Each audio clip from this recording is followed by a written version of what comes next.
this new, very experimental, never done before review of media podcast by Measly Few members. My name is Random Kandor. I am joined by my esteemed co-host.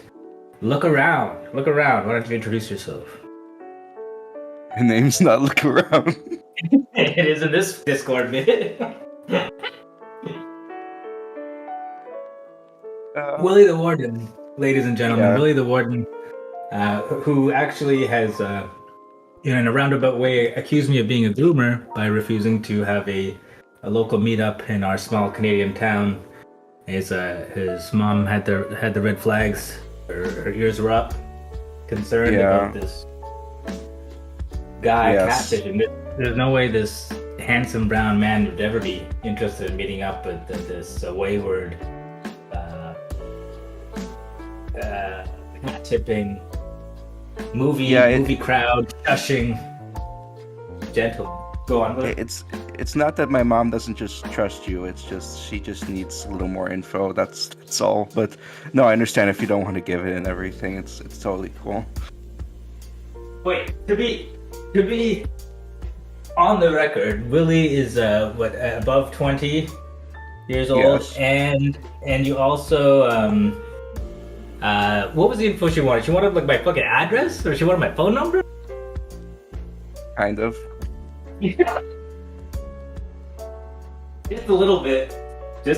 But well, Willy, introduce yourself. What are you working? What are you famous for? And why should we care about Willy the Warden? As Narwhal would say. Well, I'm glad you asked. That's a great question there, Random Kandor. If you remember, you're doing a great job buying time. But go on. Yeah. If you remember back in January on one of Simi and Jimmy's Trios podcasts, I gave a sponsorship, and I was the reason why his original channels were terminated, apparently with some incident that happened to me back in 2018. I don't want to get into too much detail, but it was just an incident with, let's just say, authorities in some way. It wasn't too serious, but I felt bad about it, and because of that, I myself wanted to start a YouTube channel of my own and create more content of myself. And wow, so you took down your main competition via a threat by your mom, and you decided to actually take up the mantle and replace him in competition to gain all of his former audience base. That's very conniving. I would never expect that of you. Yeah, I know. I didn't really expect that of myself either, really. But I'm bringing back the anime reviews. I'm bringing back just a lot more like movie reviews and like analysis. Chamber. Yeah, no, that's even a good point too. Even maybe depression chambers. Send it to willytheonlywarden@gmail.com. Maybe I'll do a depression chamber and daily, maybe just once a month, perhaps. Yeah, bring that back. Sure. Yeah. Well, I was actually talking about that one video you did where you talked about your disappointment in yourself for deleting all of your videos. That was kind of like a depression chamber, right? In a way. No, I guess you can say that was a depression chamber of my own. Yeah, your own making. Those are the best kind of depression chambers, as far as I remember. The only ones I've actually ever heard from Simi and Jimmy. Mm-hmm. Now they've been. Yeah. So before we get into the main bulk of today's media review, which will be the South Park streaming special, there is a Mumcord update. Apparently, 2 is getting iced out. Finally, they're finally kind of dropping the hammer and muting her and shit like that. I've been saying this shit for fucking at least a year, and everyone was always so anti-Kandor that they were just like, okay, fine, we'll entertain Toot. I know you guys weren't having fun listening to that bullshit over and over and over. I know you were doing it just to spite. Now that I'm gone, there's a new public enemy. You'll love to see it. Yeah, I mean, it's just complicated for me because I don't hate Toot. I just think she has issues. You pity her. Yeah, you pity her. You can only pity someone for so long. And pitying someone is also not treating them like a human being. So she deserves to be roasted and treated like a real person. Yeah, feel? But that's just my philosophy. I'm all about No, I equality. think like no, I think the problem is I think she knows she has issues, but she doesn't want help and she doesn't even want the truth. And I think that's just the main issue. I think that's why people are getting very frustrated, including me with her. Yeah. What do you think? What do you think? I didn't start off disliking her. You know, I tried off trying really hard. But you know No, I what they didn't say in either. the Yeah. you know what they say in the Kandorkord. Rule number one is you can't try harder than the person you're helping. And rule number two is you got to take a step back and look at yourself and make sure that you know you're all copacetic before you go out and help others. Because if you're getting mad at somebody that you're trying to help, that ain't right, boy. But without further ado, let's get into the bulk of this South Park the Streaming Special. Now, ironically, Willie, you had quite a bit of a kerfuffle, and you basically were Eric Cartman. You were mad at your mom for not getting you Paramount Plus to watch this specific special, which is ironic in retrospect, right? Why don't you give us a rundown about what happened in this South Park special episode? Yeah, so this dropped about 12 days ago now.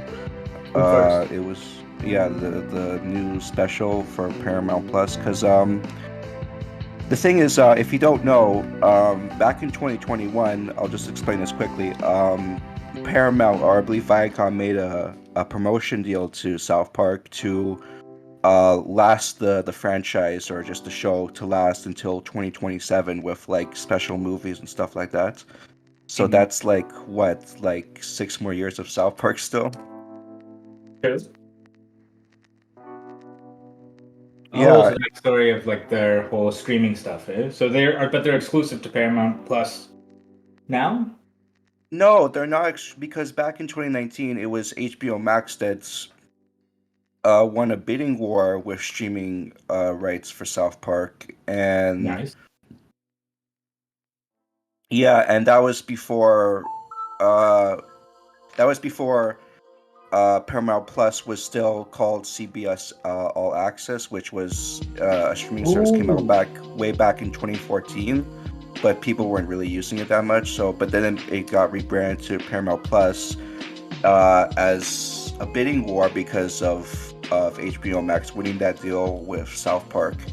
And so, because Viacom, owns South Park, they're like, well, shit, we want that doesn't look good for us, for like us owning even this franchise. So that's why they made that 2027 last until 2027 deal for South Park the next year afterwards, or But back right in now, 21. just Yeah. just to simplify things, like right now, is there the streaming rights for the mainstream South Park seasons, and then there's the side specials that are separated, or are they only doing specials from now on? Um, I don't know. That's a good question because Well, they were doing specials that started back in 2020 with the pandemic, yeah. and then they did have a season this year, but it was a pretty short season, only like 6 episodes.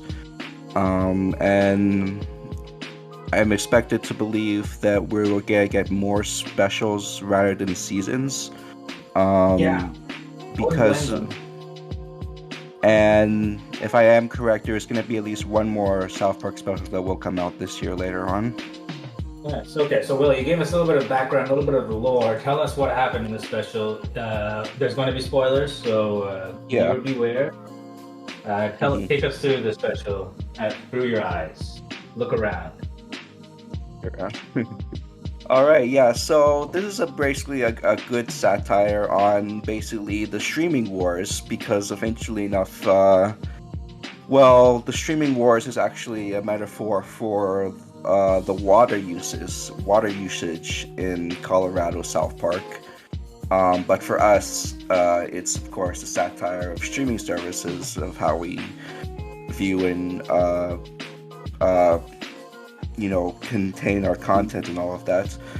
And so the boys are Stan and Token are given a deal by, or was it, yeah, his father, that hey, if you make these little boats for me, for my streaming service, which is the water that I own, I'll give you like $20 each for it. And that's basically a satire of Trey and Matt working for HBO Max to get streaming rights for HBO Max, but then other what was it, Dan Custer, he comes into the picture, and he's like, hey, I'll give you even more money if you come work for my streaming service. And then it's going back to PP's Water Park. Which I think is which that was a great episode of South Park with all the pee in the water park. So it's a nice little deep cut reference for the fans. So I actually missed that kind of analogy with. I didn't know that lore about the bidding war with all that. I kind of remember the HBO Max and the Paramount Plus thing or whatever, but I thought the analogy with the streaming wars being the water, because it's a stream, bro, was really cringe. And honestly, I have to say this wasn't a good special for me. I like the original Pandemic special with the fast forward, or was that the second special? Which one are you talking about? The one where they go forward in time. Yeah. Yeah, it's interesting because I saw that first special, but then there was a second special when they're still grown up. I didn't see that one.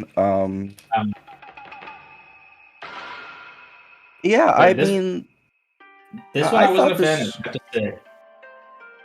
I mean, I thought it was all right. It didn't have me laughing all the time, for sure. I guess I like the analogy that they're talking about the streaming wars without actually talking about the streaming services in general, because I think maybe it's like, I mean, I don't think it's like another like 200th episode controversy again, but I think it's just like Matt and Trey just because of the fact that a lot of people, of course, like my guy who watches TV anymore, but of course people just watch South Park on streaming services. They just don't want to get too deep into the streaming to like getting on other streaming platforms as bad sites, perhaps. Yeah, there was one great joke that they did at the town hall where the Token's dad is like, oh, like, you know what, for streaming services, I want to be the Amazon of streaming services. There's one of them said that, which is funny because Prime Video is notoriously shit on by other people, but they have The Boys, which is basically one of the biggest shows out right now, and I love that show. You seen that show, The Boys? No, I haven't seen The Boys, but I heard it's good because, as someone who just his mom can just control what he watches. And as someone who doesn't care for Marvel movies, I appreciate The Boys of how it's satirical comedy on the hateful life of a superhero really has. I thought your whole brand was that the Incredibles or the whatever, the Kingo movie was the only bad Marvel movie ever. Everything else was a 10 out of 10. That, correct me if I'm wrong. That's my impression of Willy the Warden. Just fucking you. You're flipping. You think I honestly think every Marvel movie except Eternals is 10 out of 10? Just kind of curious because here you are on a podcast with a brown Chad, and yet the only movie you dislike by Marvel stars a brown Chad. Very curious. Very interesting psychology behind that. What do you think, Willy? What I was saying is just Eternals was like the first one to get bad ratings, is what I just meant to say, by the general public. By the general public. I was being dishonest for the lulz. But, so you obviously wanted to do this episode. That was your idea. I actually had to speed watch it at like 1.5 times the ending here just to make it in time for this podcast because I was busy at work over the weekend. But what was your intensity and passion about this, other than petitioning your mom to get Paramount Plus so you can watch it?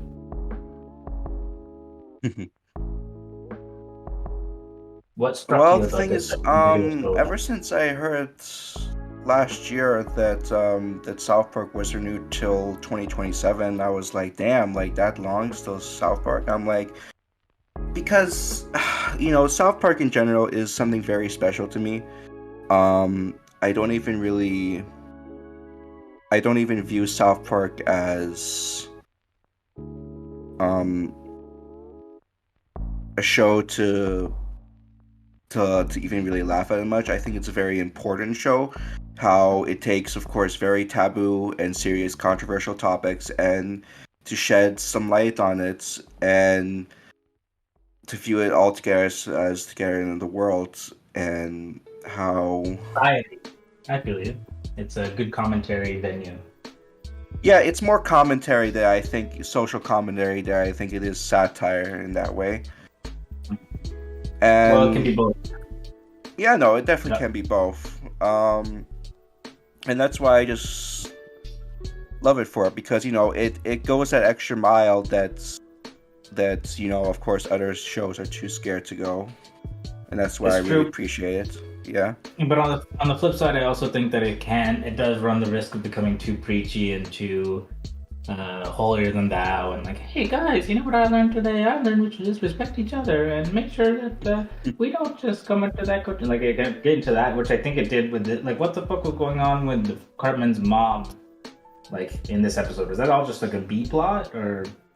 Yeah, no, that was because that was, I believe, in episode 3 of the season they had this year, where Cartman, I don't know why, but for some stupid reason, Cartman wouldn't let his mom work, and so the only affordable place they could find was just living in this hot dog restaurant.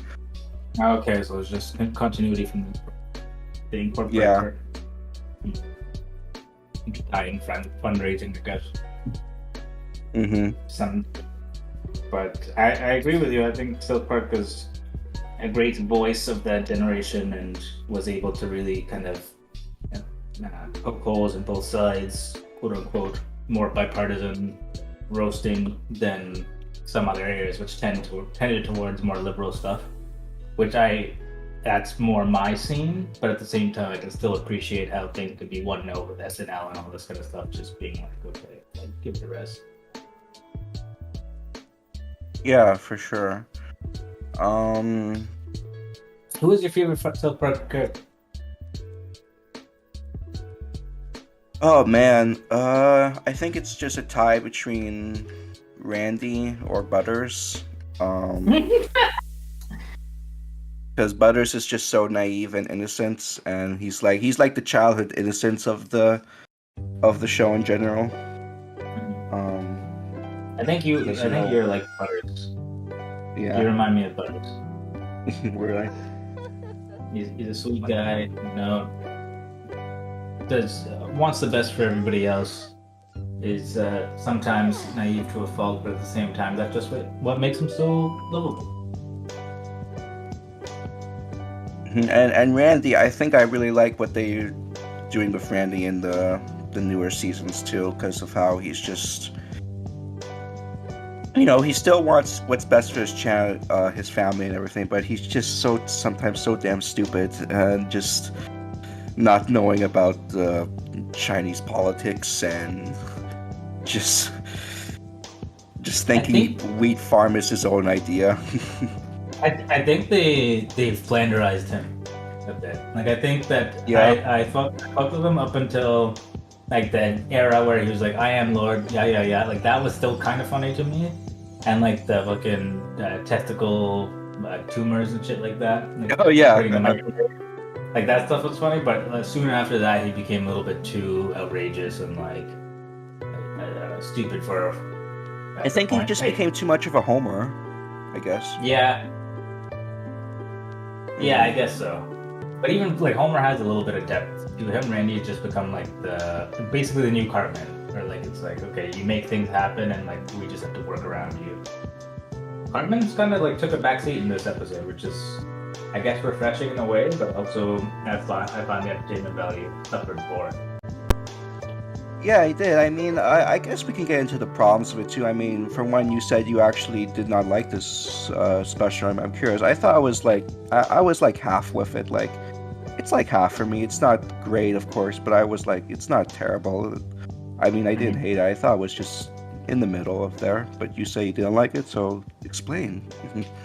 Yeah, well, from the jump, it was like pretty hard to like start. They have all this integrity shit. Like, how many times are we gonna go back to this well? And then okay, Token's dad is having a rival, and it's called like Pedigree or whatever, Pedigree thing, and then they have some beef, and then okay, so an outsider comes in, and he wants to be the real big kingpin, big wig of the streaming or the farming business in this allegory, and then they have to band together and like, oh, okay, like how many times have we seen that story before, and like how many times have we seen like I think they lost me right away because they start off with Stan hanging out with Token, and then Randy being like, hey, Stan, why are you hanging out with those people? Obviously, only black family in South Park, and then fucking Token's like, what do you mean, you people? Like, that's the oldest fucking joke in the world. I cringed so hard when they did that. I was like, fuck, man. Yeah, no, I see your points there for sure. I get that. You people, yeah, I guess, cause I guess, I think like a show, especially like South Park, that takes place in current events. I think that's its biggest strength, while at the same time its biggest weakness, because of the fact that, well, if it takes place in current Flexible. events, that then no Yeah. one's gonna go back to like like a 2012 episode or something like that, something so long ago that happened that to not really memorize or something. Well, no, I think I disagree. Are elements of like, okay, you go back to say like 2016 or whatever, and like you have all the Trump bullshit, but there's also there's like a time capsule of the feeling of that week rather than like in retrospective, like okay, we didn't like this guy because there's some amalgamation of what we look back on and like have a retrospective episode. Like their writing cycle of a week is very important to be able to kind of be up to date with the current pulse of feelings and their own feelings and what they want to express based on the information they had in that week. Like infamously, they had that for the what I guess like they had an episode for Clinton winning and they had an episode for Trump winning and all Yeah, that, and they were almost going to air the Clinton one because they were so sure they had to like back up and air the Trump one, and like that's kind of like an incredibly stressful, I'm sure, but they got it down to a science now. So that ability to be fluid and like reflect the actual happenings in real time.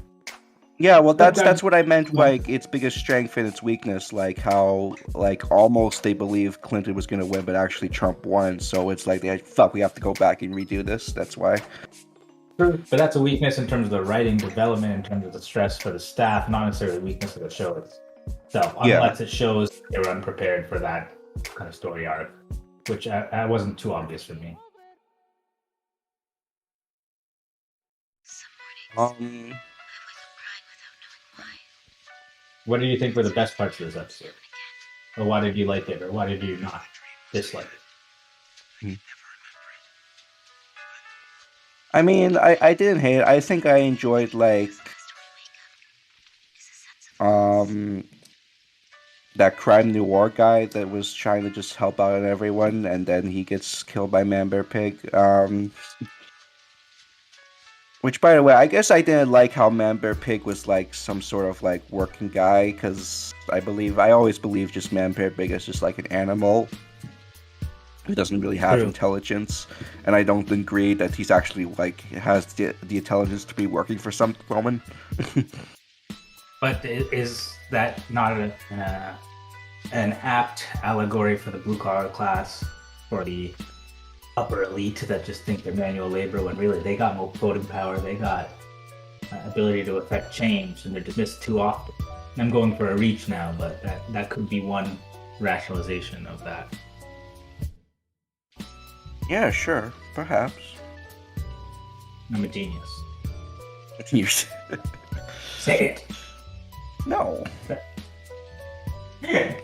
That's good. That's pretty good stats. Any other like low points Yeah, I for the did like episode? seeing Cartman with tits. That was pretty funny. Mhm. I'm sure they've done that before. Did they? Probably. Let me quickly consult my research. Hey Jamie, pull that up. Cartman boobs. Yep, been done. Okay, wait. These are clips from that one episode. Oh yeah. Okay, they have boobs on his ass one time.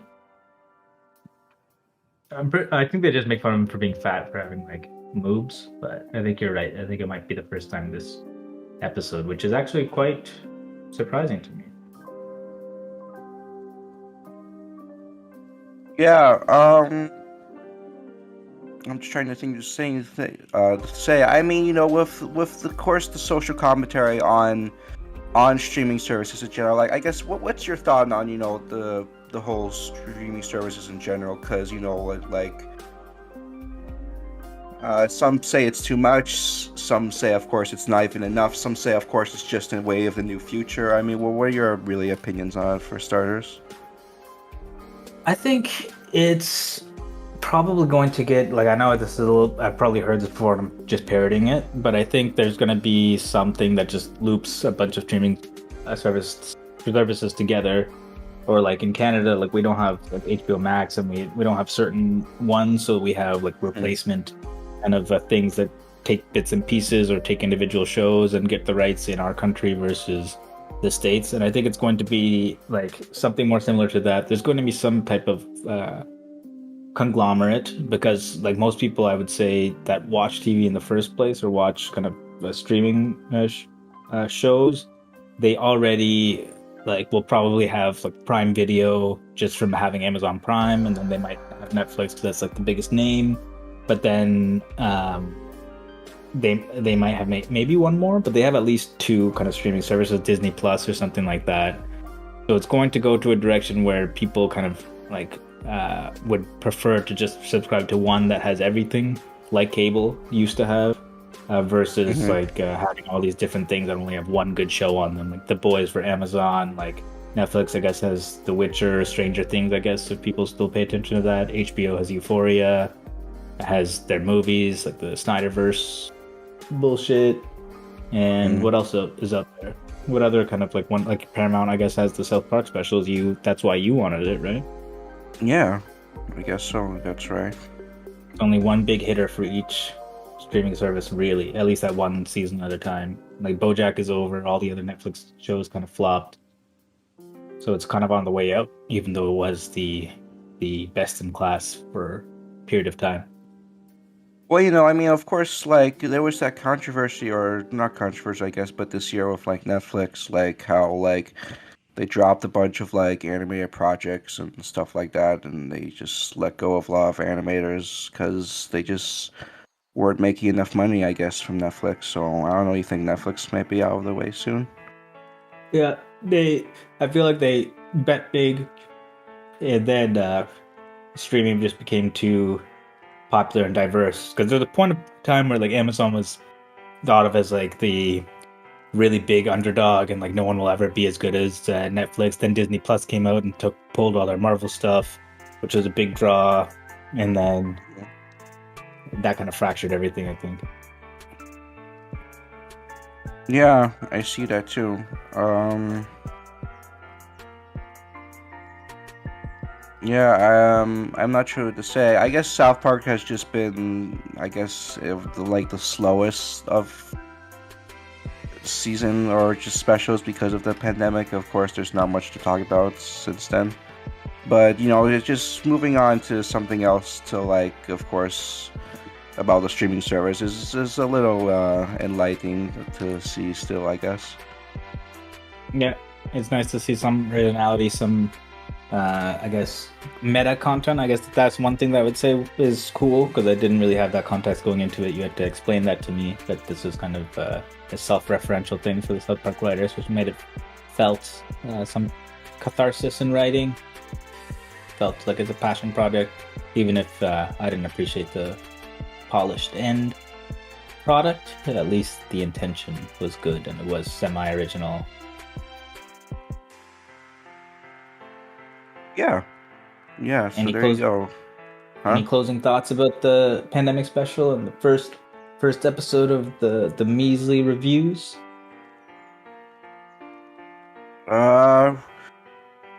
Well, I hope you still like South Park, because we're gonna get it for another 1, 2, 3, 4, 6 more years, guys. 6 more years of South Park. 6 more years. I'm just waiting for the Community movie. You have to watch Community. Have you seen it? I thought Community ended though. It did, but it could always come back. It can always come back, baby. Came back I twice. want Hannibal to come back. That was a good show. I actually watched the first 2 seasons of Hannibal. Hannibal was fucking solid, and then the 3rd season, I think people think it fell off, and then I never really kept up after the first episode. Like, you can't really top season 1 and 2. They had that fucking fight at the end of the season 2. Where can you go from there? For sure. All right then. Yeah. You're like the Will Graham to my Hannibal. I don't know. Because I'm the handsome one.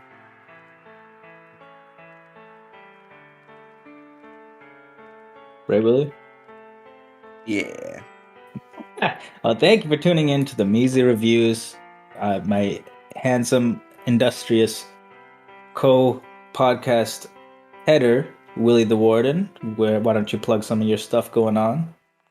Yeah, that's Willy the Warden on YouTube and Willy at Willy the Warden on Twitter. Just give me a shout out. I just started my new job and everything, and with summer coming around with the blockbusters, trust me, there will be content again, and I'm gonna release a disclaimer about what you can do if I ever delete videos again. Trust me, so don't worry. I have finally found a